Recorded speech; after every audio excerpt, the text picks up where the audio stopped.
from monarchy to democracy. That is, I want to describe a historical transformation that took place over the last few hundred years.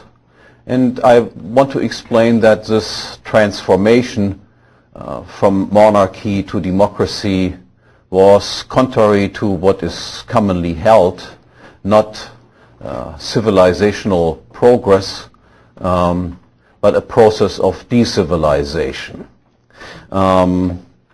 More specifically, what I have in mind is to analyze, reinterpret the period of history that begins in 1789 with the French Revolution, when we can say that the first breakthrough of democracy occurs. The king, the queen are murdered, and a new era seems to be setting in. Up until 1918, when this initial breakthrough of democracy comes to full fruition, when we reach after the end of World War II, the era of democracy. We still have then, after 1918, various monarchs sitting around in Europe, in the Scandinavian countries, and the Netherlands, in Belgium, and Liechtenstein, and so forth. But with the exception of Liechtenstein, none of these members of the royalty still have anything of importance to say in the conduct of business in their own countries. They are purely representative figures, and Great Britain and Sweden and Norway and Denmark are just as much democracies nowadays as are the United States or Germany or Austria or any of the other countries that are not even nominally monarchies. Until 1911, there existed only 3 non-monarchical regimes in Europe. France, Switzerland, and Portugal until 1911. Or from 1911 on, it was no longer a monarchy. Everywhere else, wherever we looked, monarchies were still in place. This changed dramatically. As I said, first breakthrough was the French Revolution, and then the final breakthrough came with World War I, where it had been one of the declared goals of the policy of President Wilson to make the world safe for democracy. He insisted that the German Kaiser had to abdicate, that the Austrian Emperor had to abdicate, and so forth. As you all know, we are still pursuing this policy of trying to make the world safe for democracy to this day. Bush is, if you want, a worthy heir of the crazy man that was called Wilson. Now, Americans, especially the so-called neoconservatives, have propagated the idea that America was from the very beginning a democracy. I don't want to spend much time informing you that this is, of course, a patent misconception, that America was not founded as a democracy. Quite to the contrary, all American founding fathers had nothing but contempt for democracy, and they wanted to have some sort of aristocratic republic established. Democracy came to a breakthrough in the United States essentially only after the defeat of the Southern Confederacy, when the principle of larger groups, so to speak, are more important than smaller groups, and the session because of this is not allowed when this occurred. So the democratic era in the United States does not begin until Lincoln. And the democratic expansion occurred then after World War I, and then was repeated with World War II, that democratized various other areas of the world. Then with the entire program of anti-colonialism that was initiated after World War II. And then, of course, once again with the collapse of the communist regimes.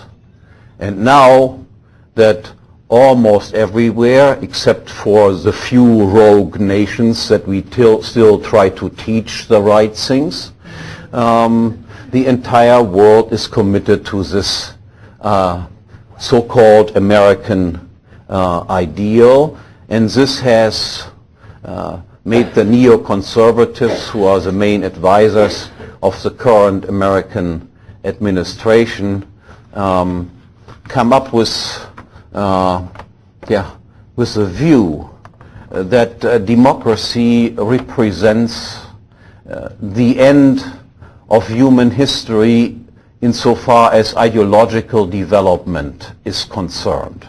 There is nothing that could be better than democracy. Democracy represents, in almost a Hegelian sense, the end of all ideological progress. To this effect, let me give you a quote from Francis Fukuyama, one of the theoreticians of the neoconservatives. He says in one of his books, "I argued that a remarkable consensus concerning the legitimacy of liberal democracy as a system of government had emerged throughout the world over the past few years, as it conquered rival ideologies like hereditary monarchy, fascism, and most recently communism.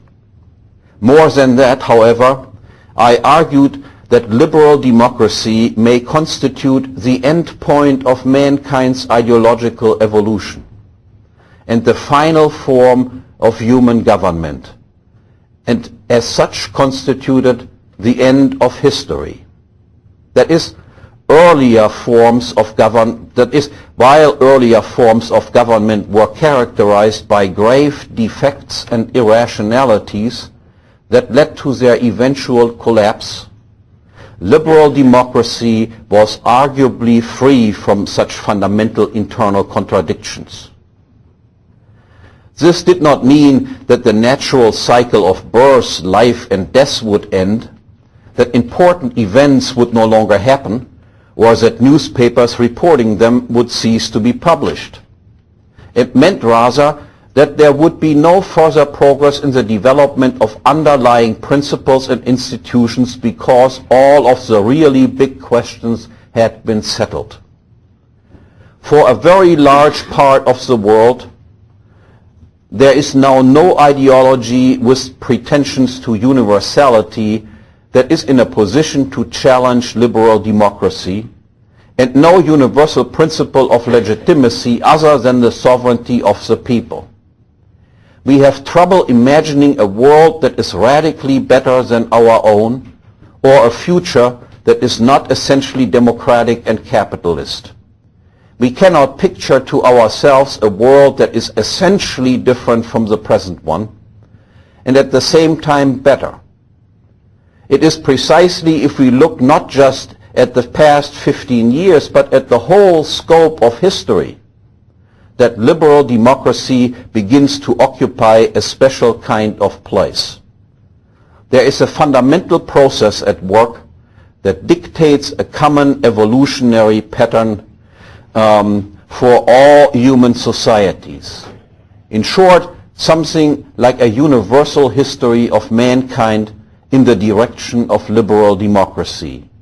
If we are now at a point where we cannot imagine a substantially different from our own, in which there is no apparent or obvious way in which the future will represent a fundamental improvement over our own current order, then we must also take into consideration the possibility that history itself might be at an end. Now, what I will try to explain is that I do not think that we have reached the end of history, and that democracy is far from being free from internal contradictions. And I will not go into what I think could conceivably replace it. That is a subject of another lecture that I give. I think I will convey to you a rather clear idea of why I think that the introduction of democracy represents a civilizational decline as compared to the level of civilization that we had reached under traditional monarchical systems. Let me begin by explaining by means of what arguments kings, monarchs of the traditional kind were first attacked, ideologically undermined. The principal argument that was used against them was quite straightforward. That was simply to point out that the existence of kings seemed to be in contradiction to the fundamental principle of equality before the law. Kings could do things that their subjects were not allowed to do. There existed a set of rules that guided the activities of kings, and then there existed a set of rules, a different set of rules that guided the activity of his subjects. And this duality of law, the upper law of princes and the lower law of ordinary citizens, was of course a frontal attack on the idea of equality before the law. Now, how was this defect of the monarchical order to be repaired? And here the Democrats, group of people who first came into existence, so to speak, with the French Revolution, in cooperation, not always enthusiastic cooperation, but with tentative cooperation by the classical liberals, proposed the following solution to this problem. They said, don't we create equality before the law as we wish to do, if we simply open entry into government to everyone.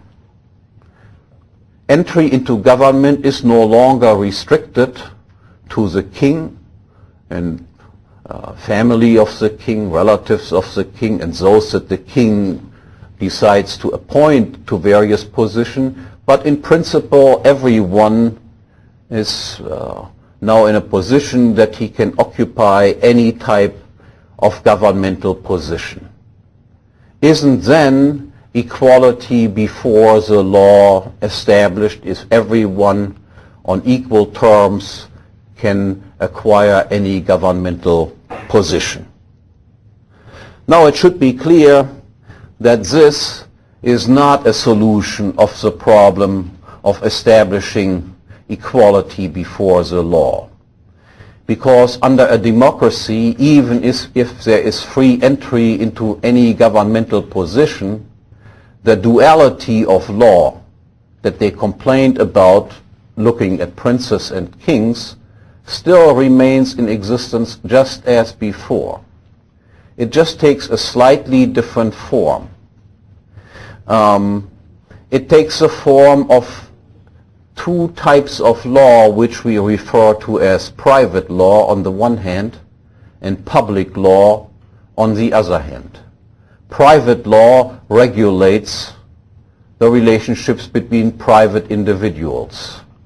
Public law regulates the behavior, the conduct of public officials vis-à-vis private citizens.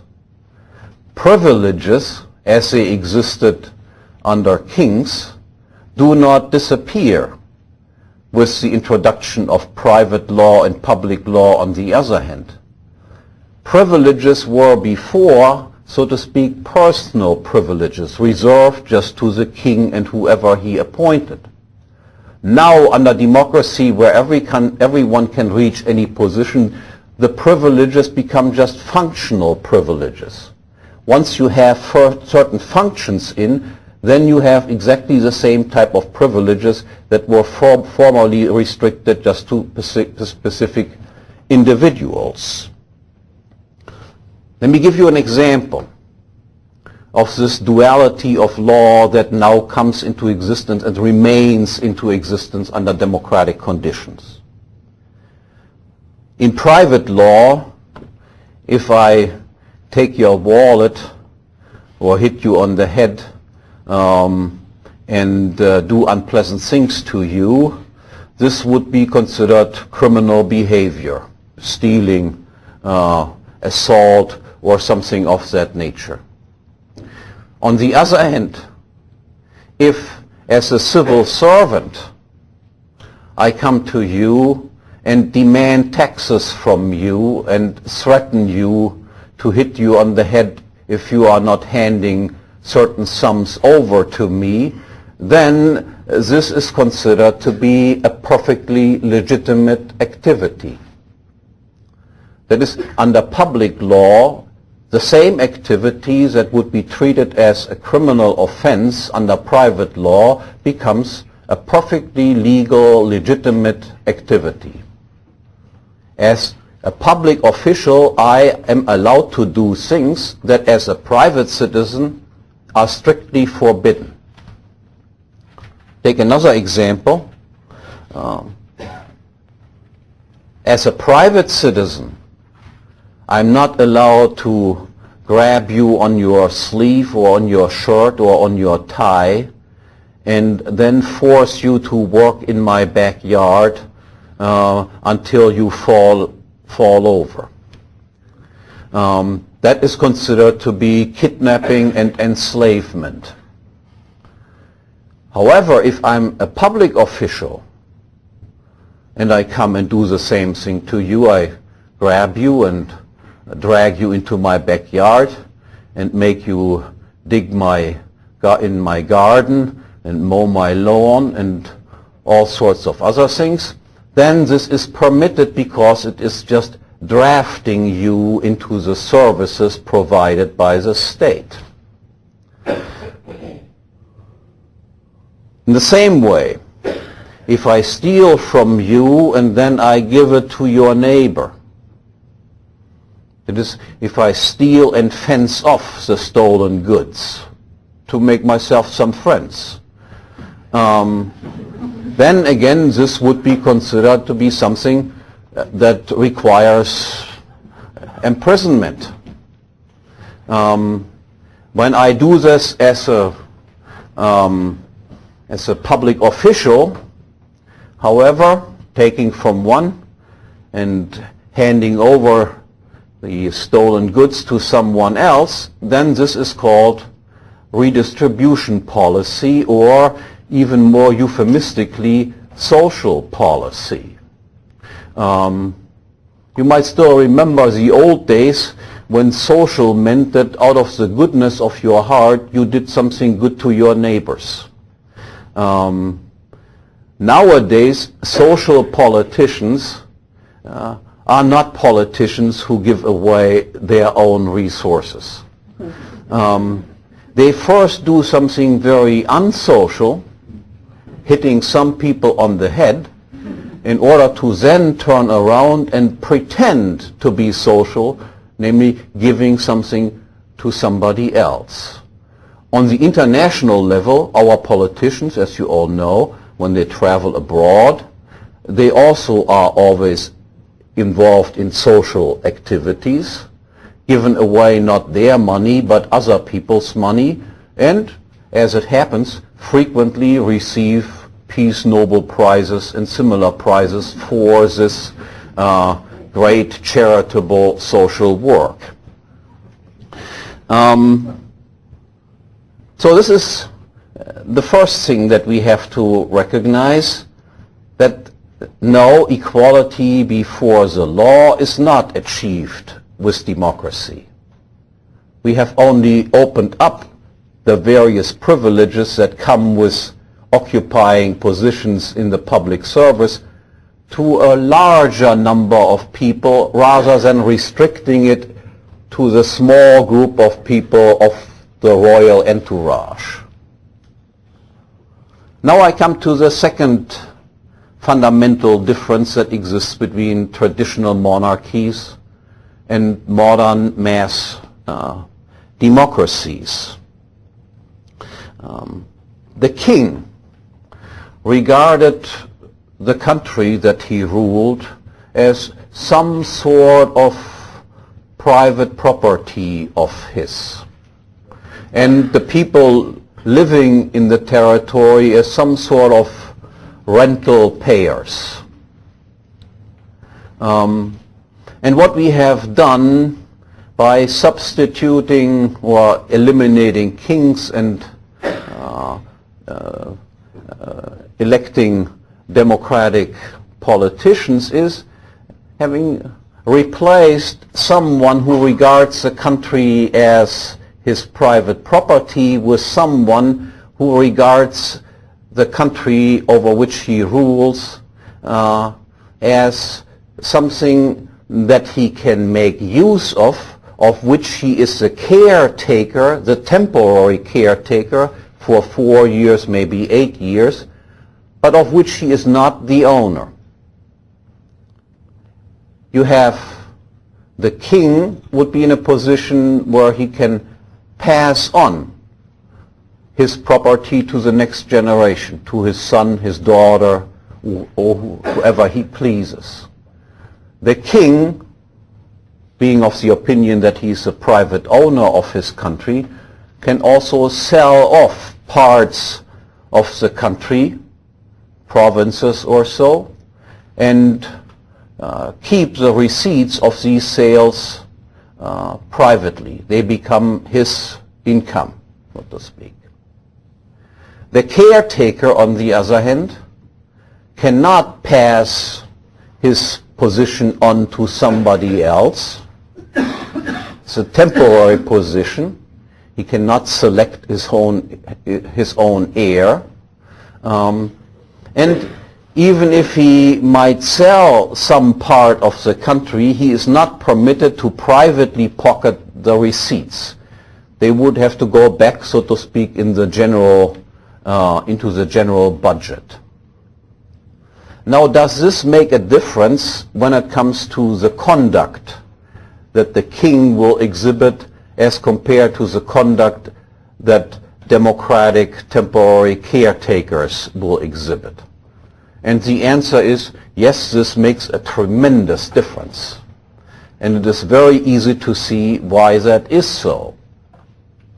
The best way to see it is by simply using an analogy. Let's say in one case I make you the owner of a house. You can sell the house and you can pass it on as an inheritance to whoever you want to pass it on. In the other case, I make you a temporary caretaker of the same type of house. You are permitted to draw as much of an income out of this house. You have what is called usufruct, but you cannot sell it in the market, and you cannot determine who your successor will be. Will your conduct be different? And the answer is, of course, your conduct will be different.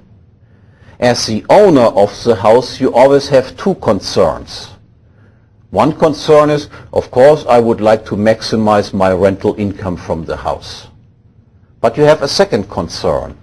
What is the consequence if I do this, increasing my rental income, as regards the property value, as regards the value of the house if I were to sell it in the market?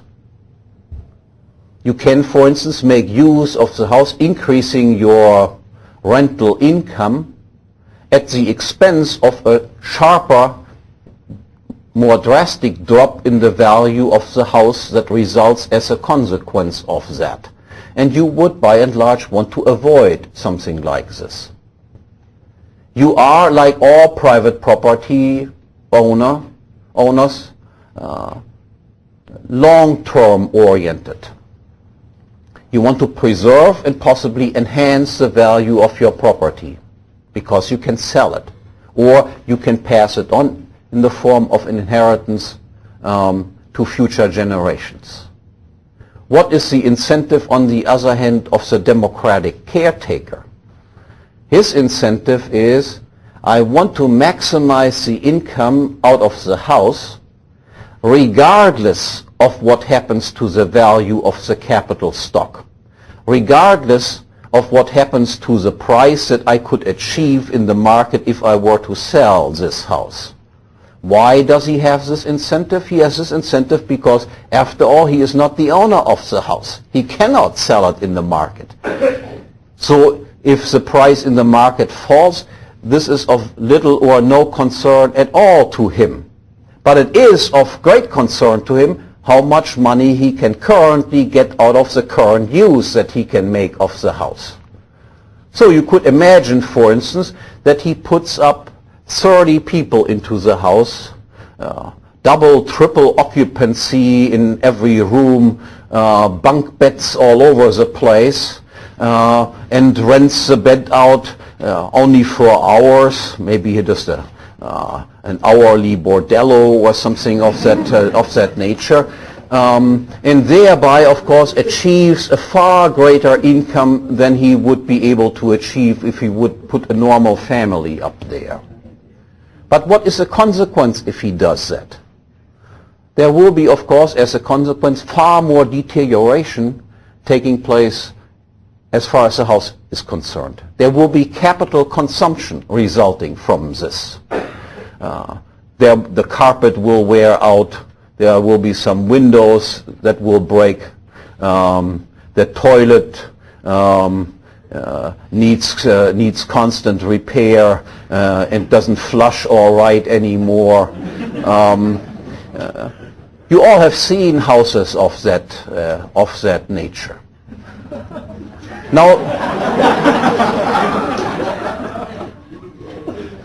Now all of this is the perfect analogy to kings and democratic caretakers when it comes to just the entire country. For a democratic caretaker, the fundamental incentive is this: I have to loot the country as much and as quickly as possible, because in the future I will most likely not be in a position anymore to do this. And what this looting does to the capital value, who gives a damn, because after all, I do not own this. Whereas a king, by and large, not in all cases, most cases, will have the attitude, I have to just calculate things in the long run.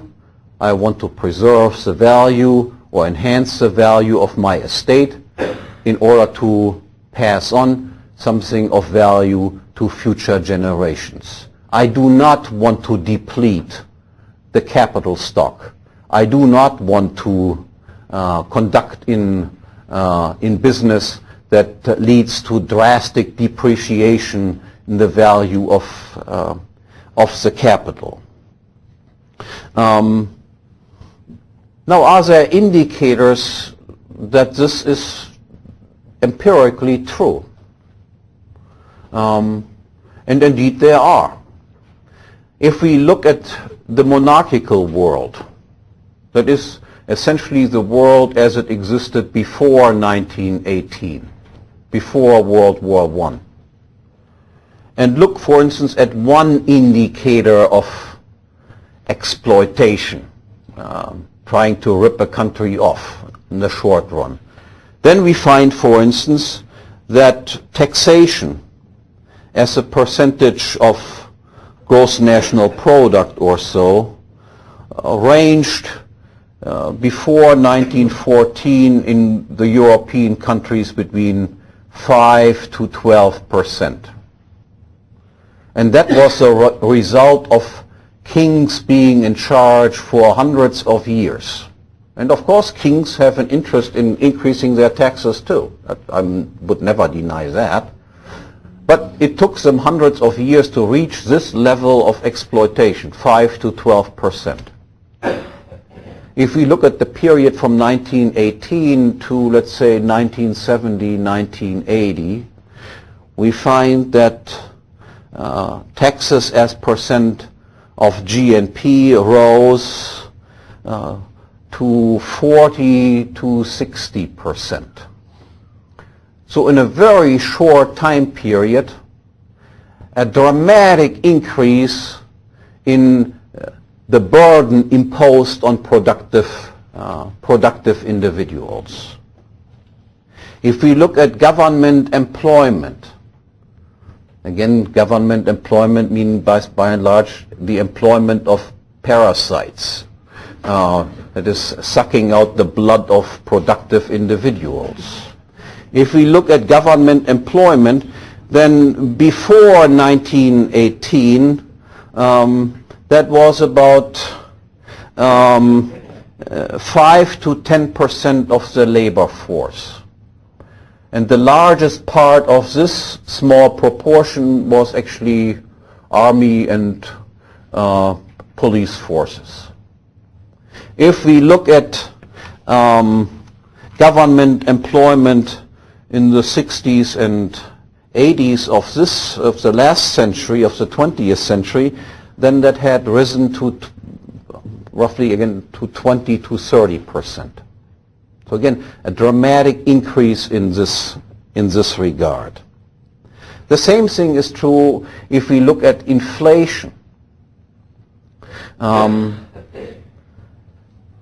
Kings were typically constrained by metallic standards, and the public was very weary about allowing them to just introduce paper money.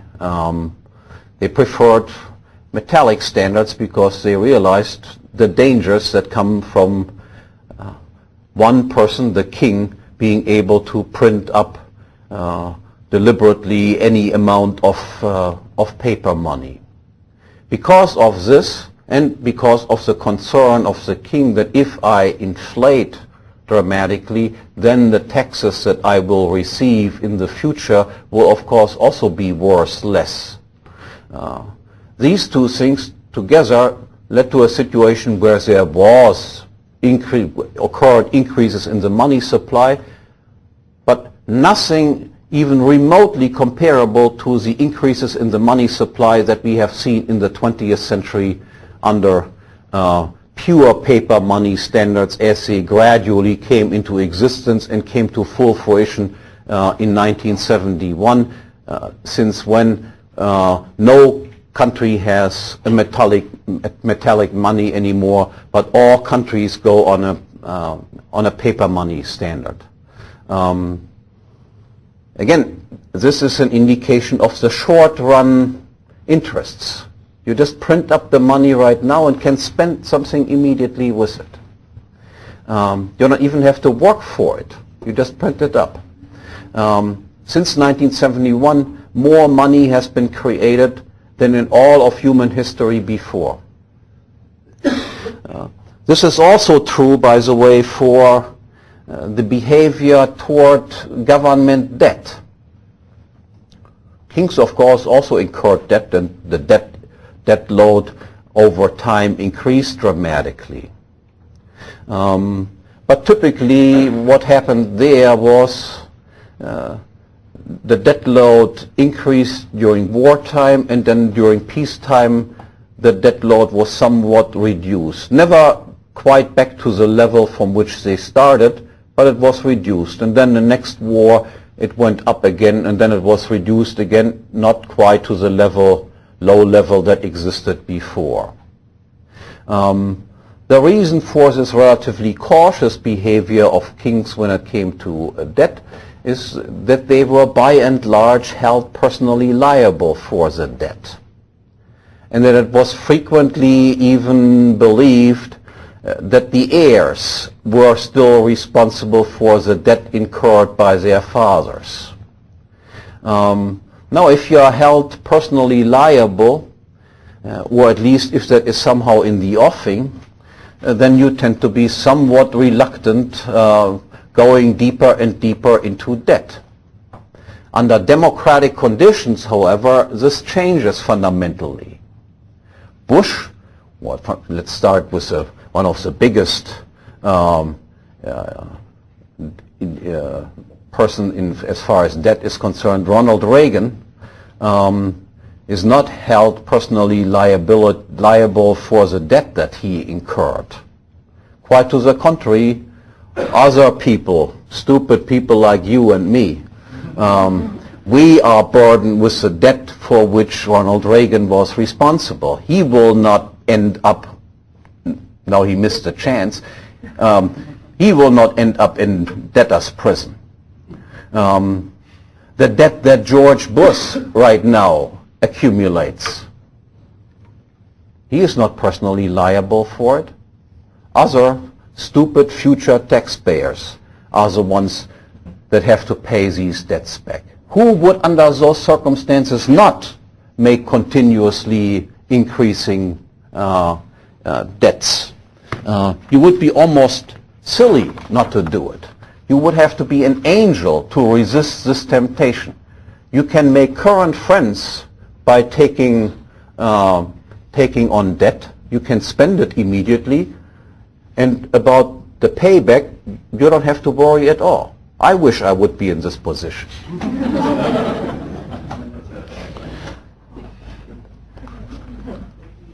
Now, democracy on top of this is a machinery of redistribution,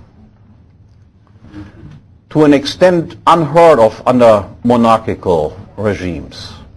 And I want to explain that again by using some analogies.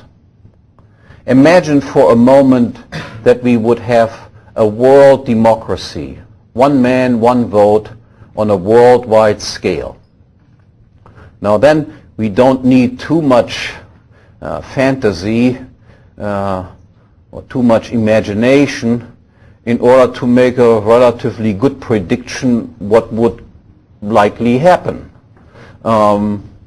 Simply given the demographic distribution of various countries. Then we would likely get an Indian-Chinese coalition government. They would outvote the Western world by far. Okay. Now, what would this Indian-Chinese coalition government most likely determine in order to have a chance to be re-elected by the Chinese-Indian masses the next time around? Now, yeah, what they would likely find, and again, you don't need to be Einstein to predict that, is that they would find that a massive redistribution of wealth and income from the West and towards India and China is of the first importance. After all, just look at us and look at them. Here we have people who have not only one car, they have two, they have three cars. They have not only one house, they have vacation homes. They have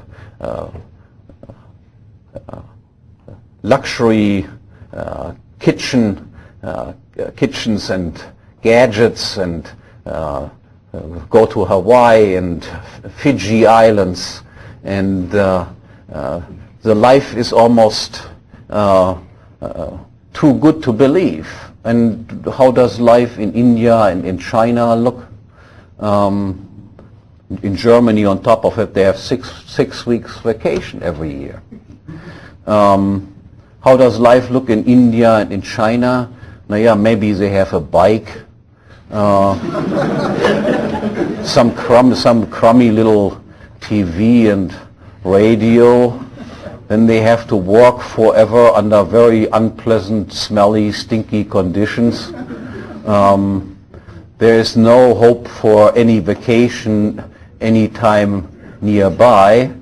So in other words, an income and wealth redistribution is desired by these people.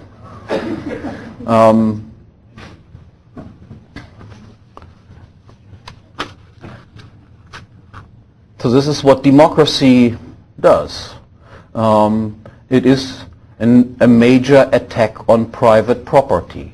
It redistributes from those who have more to those that have less. Not only in this direction, but that is one big aspect of the whole deal.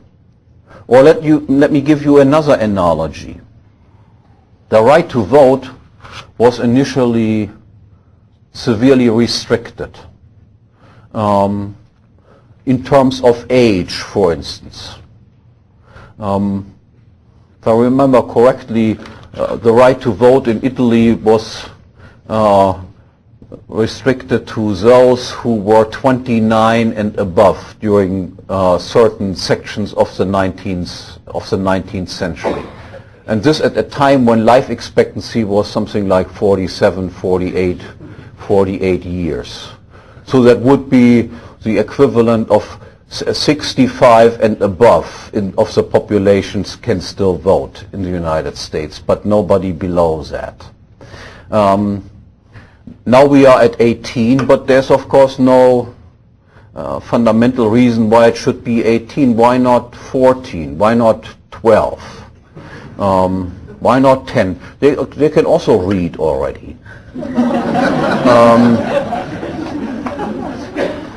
Now, what would be the predictable consequence if we introduce that in our own countries? 10-year-olds can also vote.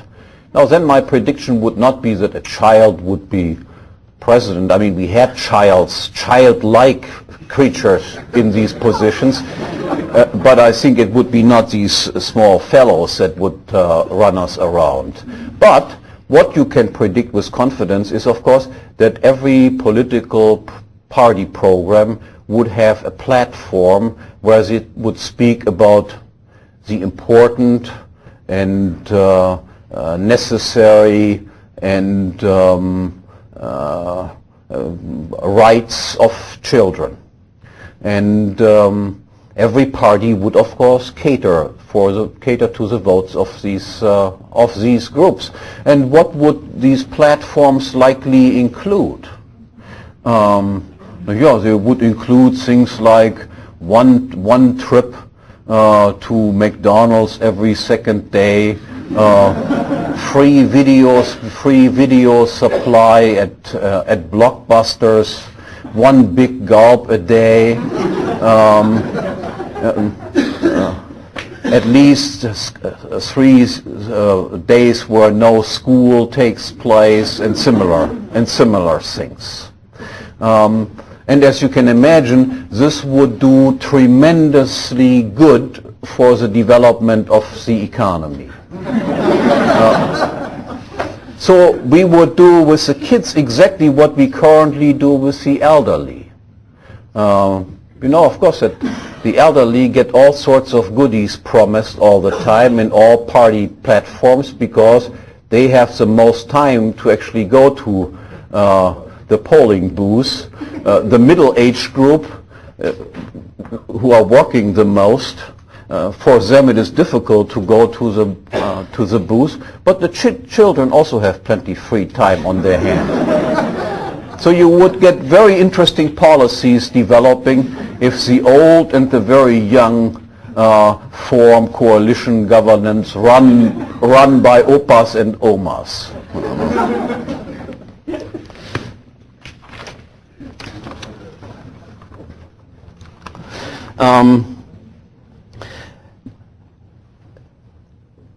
By the way, what I describe here, that is democracy leading to a massive redistribution of wealth and income, is precisely what happened in all Western countries when we gradually, in the course of the 19th century, enlarged the franchise.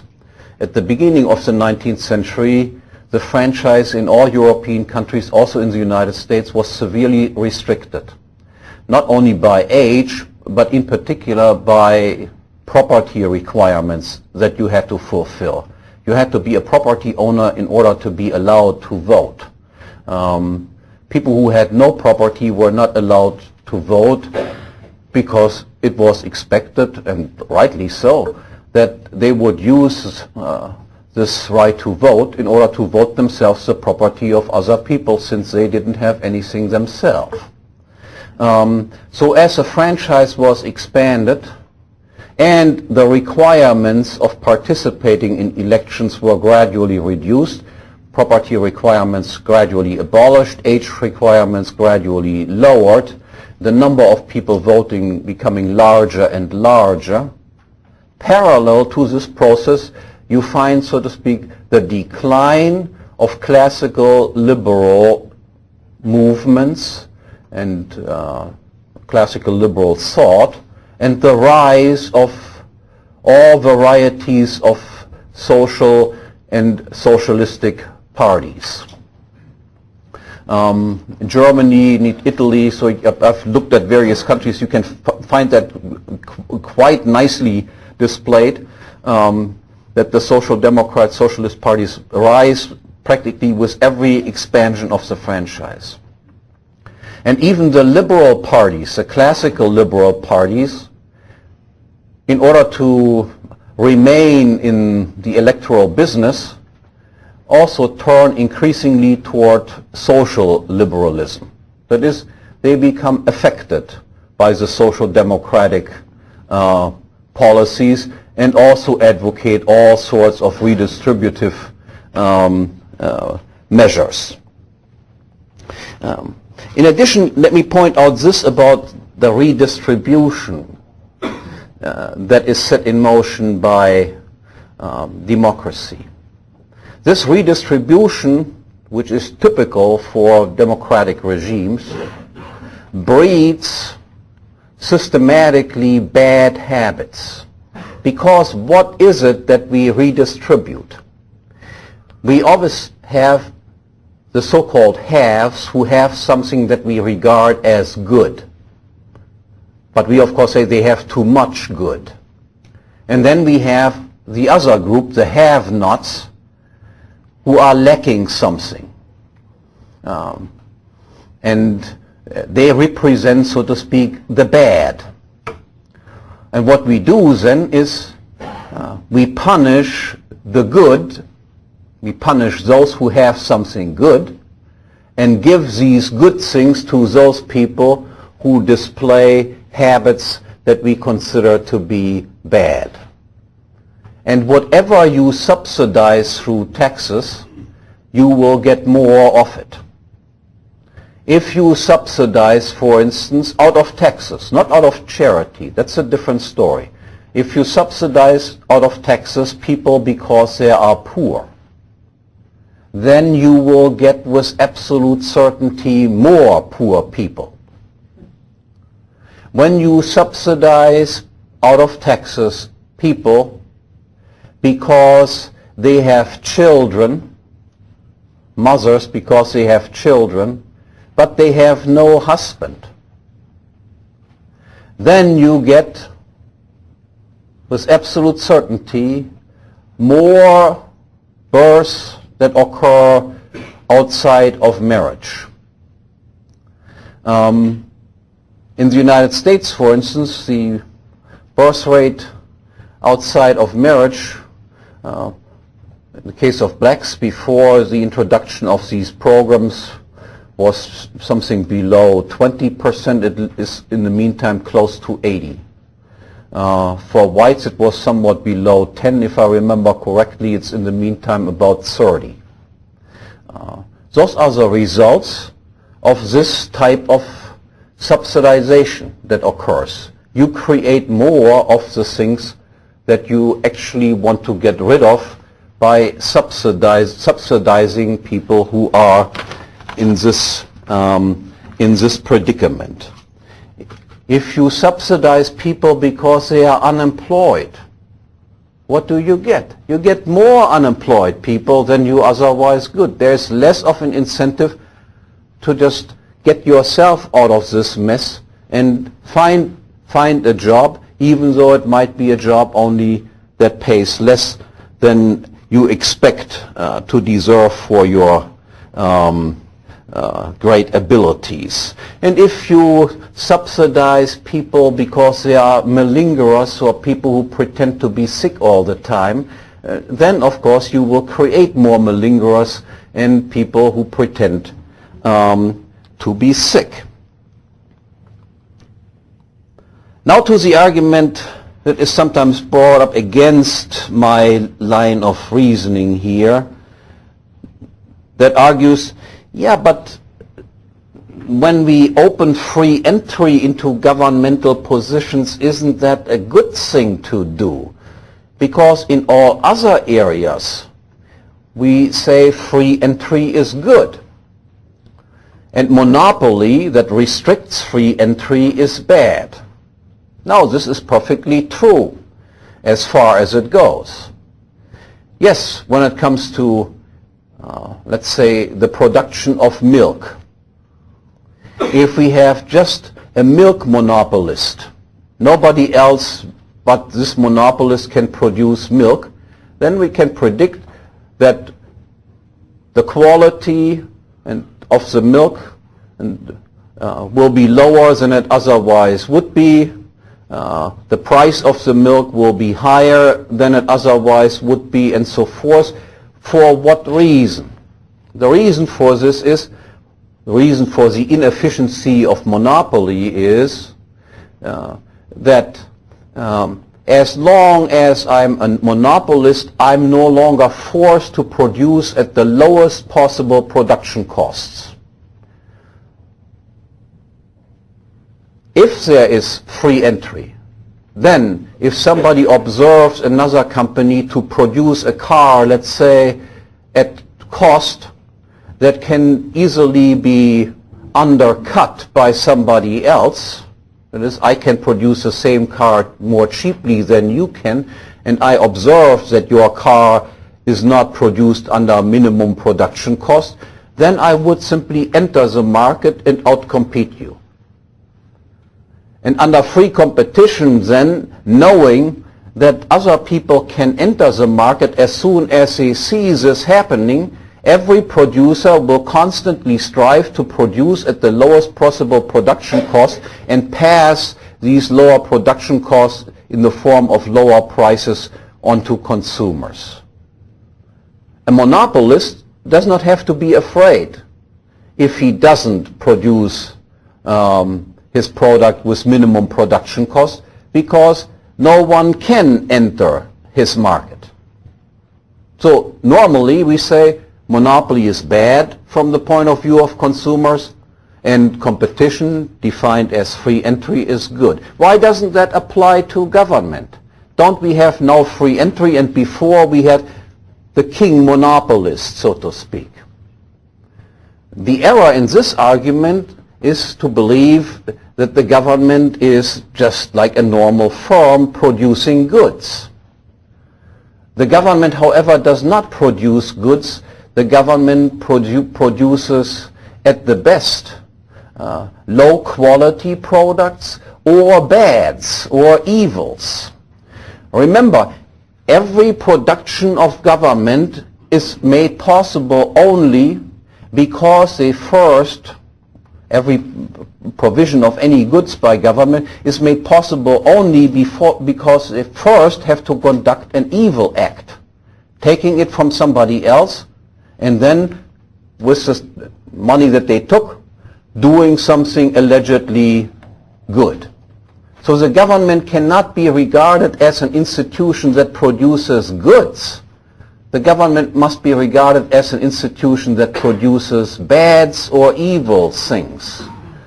And do you want to have competition when it comes to the production of good and of bad and evil things? And there the answer is no. There we would be very happy if we have no competition in this area. Look, we don't want to have the best guy in charge of running a concentration camp. The best selected guy in charge of how to torture at Guantanamo. There we would be very happy if we have incompetent dilettantes taking care of this type of business. So only when it is goods that are under consideration is competition good, not when it is bads that are being produced.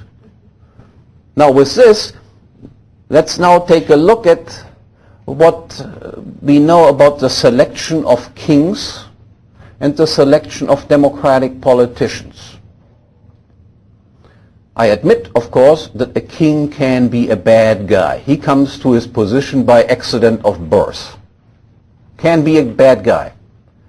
But if he is a bad guy, what does then typically occur? What then typically occurs is this guy will be surrounded by advisors selected by other members of the dynasty who are fearful that they might lose the dynastic possessions and curtail the nutty policy that this madman conducts. And if this doesn't work, one member of the dynasty, maybe a distant one, will be commissioned to kill this guy, either slit his throat or poison him or do similar things. That occurred in history over and over and over again.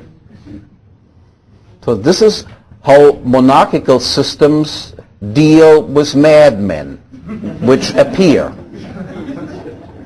On the other hand, the fact that he came into his position by accident of birth also makes it possible that he can be a very nice, gentle man, a dilettante, who has no interest to do anyone any harm. Now consider how you come into positions of power under mass democratic conditions. And there we all know what is necessary in order to reach, to get into high positions. That is, you have to be a very, very good liar and demagogue. That is, you have to have actually a proven record of being good at lying, cheating, bribing, making friends here, kicking people in the butt there, and all the rest of it. Can you imagine that anybody on a larger level would be elected to important positions who would just say, all we want is protect private property. I object to all redistribution of income. I will lower the taxes to 1% of your income. I will stay out of any war. I will literally do nothing to help anyone. Everybody is responsible for himself, and for those people who run into difficulties doing that, I appeal to the churches and the various charitable organizations. So imagine I would give a fiery speech like this. So how high do you think would be the chances of being elected to some important position in the United States? I might as well shoot myself a bullet in the head. Trying. None. So in other words, while kings can be nice, diligent gentlemen, democratic politicians are by necessity smart, evil people. Otherwise you cannot rise to the top. Okay? Only bad guys, smart bad guys, and they are of course particularly dangerous, will rise to the top of the hierarchy. And when it comes to how do we deal with madmen, we can also have madmen rising to this position. How do we deal with madmen? Yeah, under democratic conditions, it is far more rare that these madmen will be eliminated as kings were eliminated, because people always say, oh, we just have to wait 4 more years and then we get rid of that madman in order to elect the next one.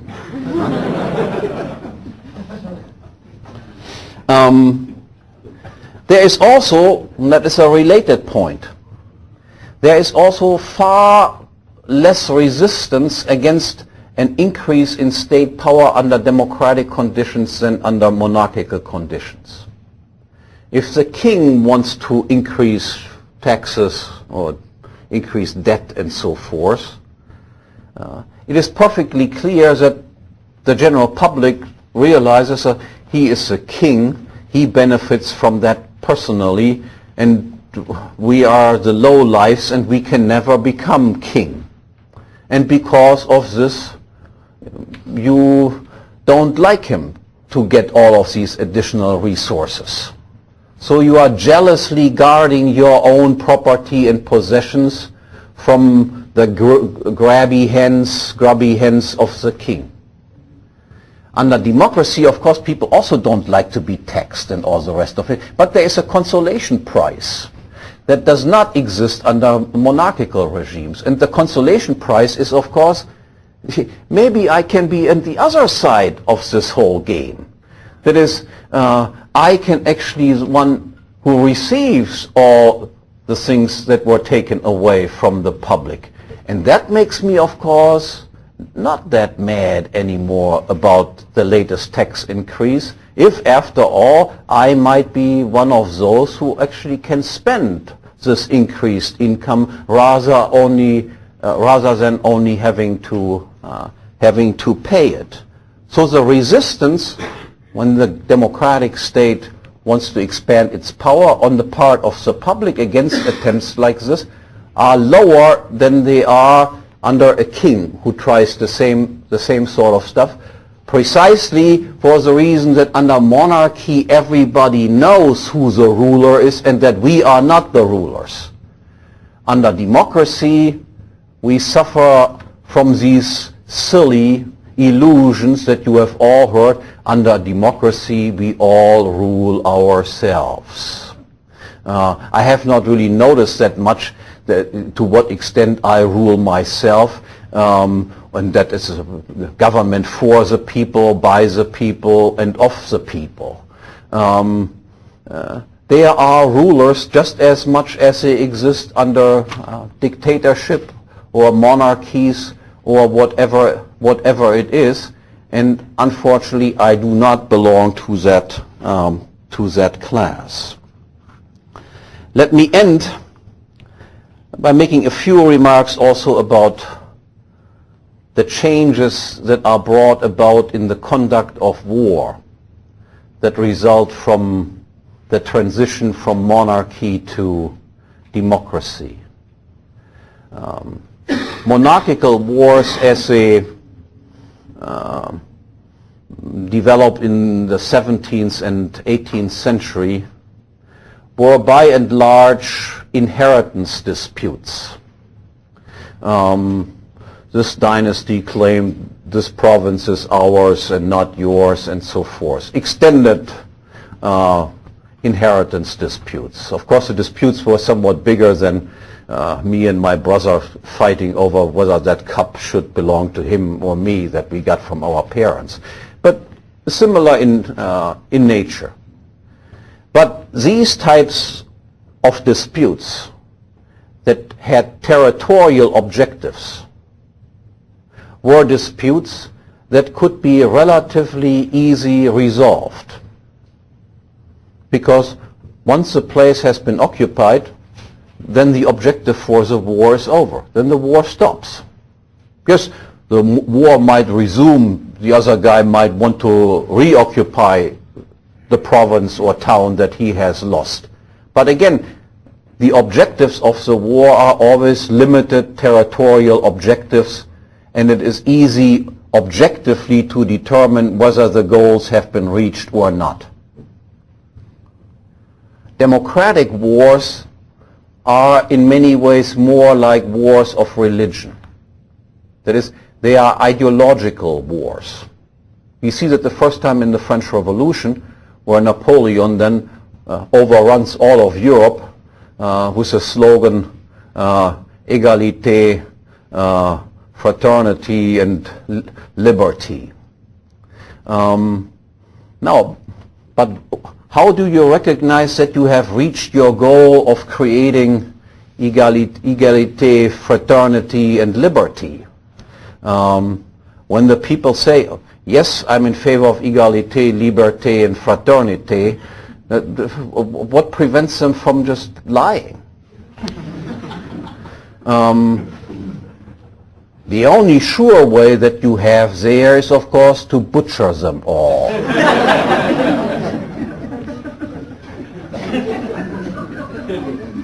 But then, of course, there's still plenty of territory that needs to be covered after that.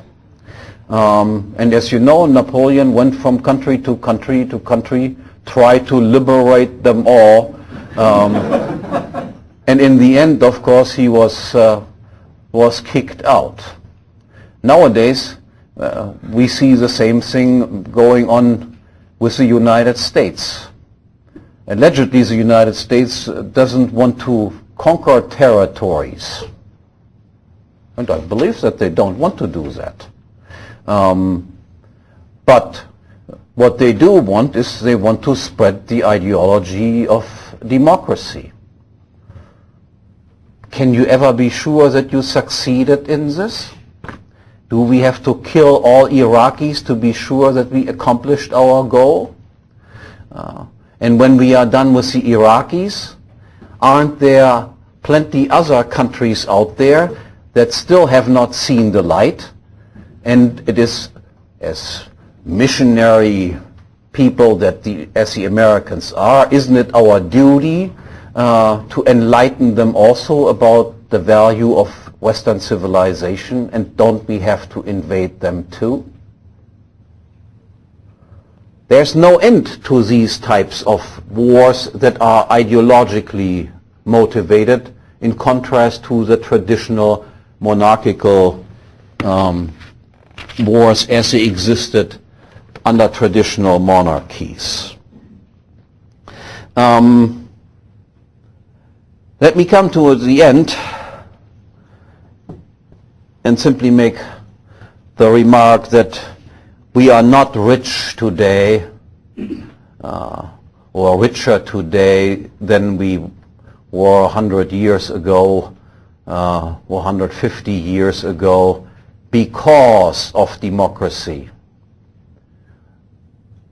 We are richer today in spite of democracy. If we would not have adopted this very silly idea of democracy, our prosperity would be infinitely greater than it currently is. There existed in the history of political thought not a single thinker who advocated establishing a system of democracy. All political thinkers were of the opinion that democracy is one of the most despicable political systems. It is just a cousin of communism. The only political thinker who had something nice to say about democracy was Jean-Jacques Rousseau, but even Jean-Jacques Rousseau thought that democracy could only work in very, very small communities, because in very, very small communities there still exists enough social control that people will not use their vote in order to vote themselves the property of others. That is, everyone knows everyone else, and then there is still a certain amount of shame involved in taking away from Hans or Franz that you know personally and how they came to their possessions away, even though you know they did not do anything wrong in their entire life. Once you deal with millions and millions of people, all these inhibitions to vote yourself the property of others completely disappear. The last remark, my old friend Erich von Kühnelt-Ledin always told me, look, the two most important figures for the Western world are Socrates and Jesus, and both of them have been killed by Democrats.